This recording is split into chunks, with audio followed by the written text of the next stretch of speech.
Jonathan Kraft and Robert Kraft to the Greg Hill Show this morning. Guys, how are you?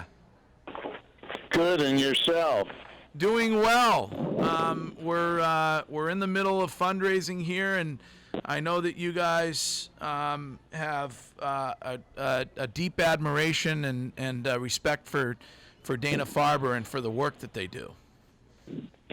Well, I personally, when I started doing okay financially, the first place I was privileged to go on the board of, they put me on the board, was Dana Farber, and we were able to establish this blood platelet lab in partnership with Dr. Ken Anderson, and it really has evolved into a wonderful relationship. Dana Farber's very special.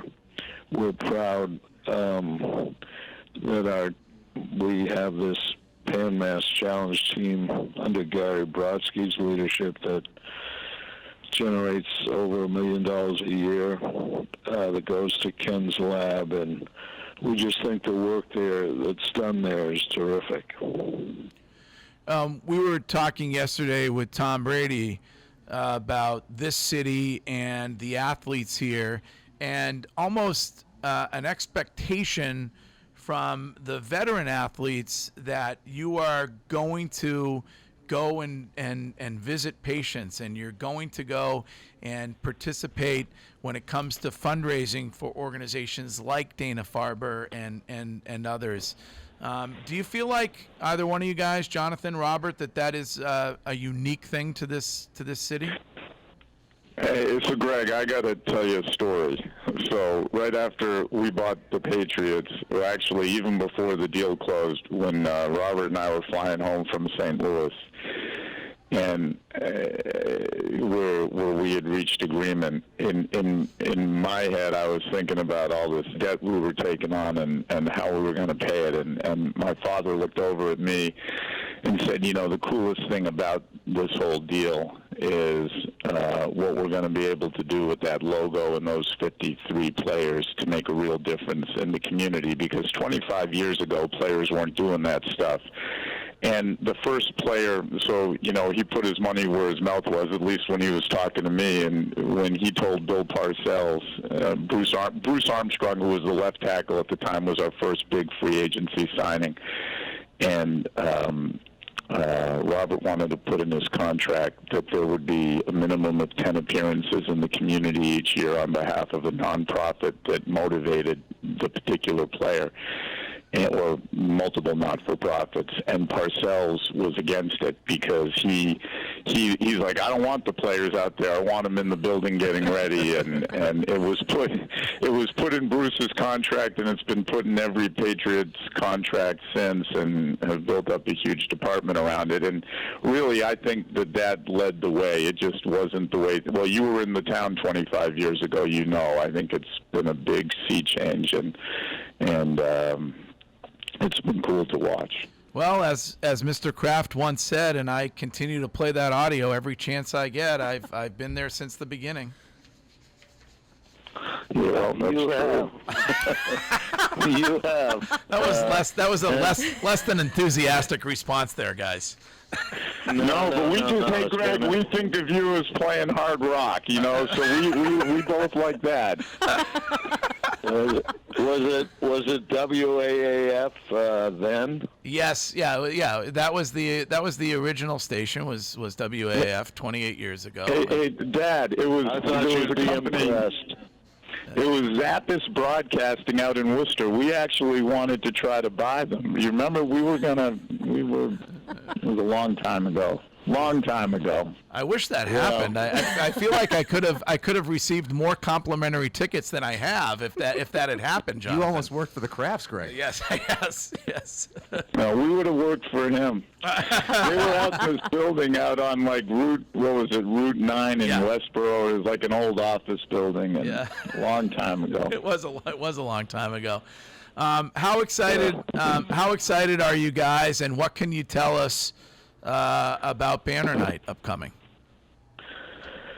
Well, think about how cool it is for us, and as we were fans and understanding, dreaming about getting one, and here it is. We're about to start our 26th season, and, we've had the privilege of doing the 6th one. Jonathan came up with a pretty great idea with the music and the little unfurling ceremony. So I'm going to stay quiet on that unless he wants to speak to it. Well, I think, Jonathan, and I'm not sure I came up with the idea, but it'll be a fun night, and we look forward to a lot of energy. And we're opening up. It's nice to open up against the Steelers too, because that's obviously between our two clubs over the last couple decades. That's been a real rivalry. So the banner ceremony should be great, and then it should be a great football game to kick off the season with. Does it involve Godsmack? We're not going to talk about what it involves, but we are calling, I believe our crack marketing department has called it the Legends Rise banner ceremony. I think on social media they've started to brand it that way, so we'll leave it at that. What is it, Robert, when you look back and you think about the legacy of this team, what is it, is there in the success that you have had from the franchise perspective, and not only the success on the field, but the success when it comes to your incredible support of Dana-Farber and other philanthropical organizations for the entire time that you've owned this franchise? What is the one thing that you think organizationally has led to this point success-wise? Well, the key to life in anything you do, whether it's your domestic situation, philanthropy, or your business, is to try to collect quality people of good character. And then if you're privileged to be able to do that, then the most important thing is continuity. If you have quality people, and whether, marriage is tough, but you get through difficult times if you got a good person, and what it does for your family. And it's the same thing in business. I think if people projected out 25 years ago, what's the chances of having a head coach and a quarterback for 20 years who happen to be pretty good at what they do? Yeah. But keeping it together and keeping the system. One of the things we learned early on, when you have coaching changes, you change things, the system changes, and you need different kinds of players, and it gets a little too complicated. So getting a basic system in place and then getting people who fit your system and then maintaining it. And that doesn't mean you're not going to go through some rough times, but ownership's job is to keep it together and try to navigate that. And so I think I'm probably most proud that we've been able to do that. I wanted to ask you guys to just talk briefly about the Myra Kraft Community MVP Awards and the donation of $275,000 in the names of those Community MVP Award winners. Yeah, well, thank you for mentioning that. We had the privilege of doing that and yesterday, and it's just unbelievable seeing we had over close to 400 charity people, groups come to us to do that. And we're celebrating volunteerism. That's what Myra was about, and she went in and did the hard work and wasn't looking for accolades. And we chose 26 of those 400 groups, and they raised the key people ranged in age from 14 to 76. We had all 6 New England states, and it really is groups that are serving the most vulnerable.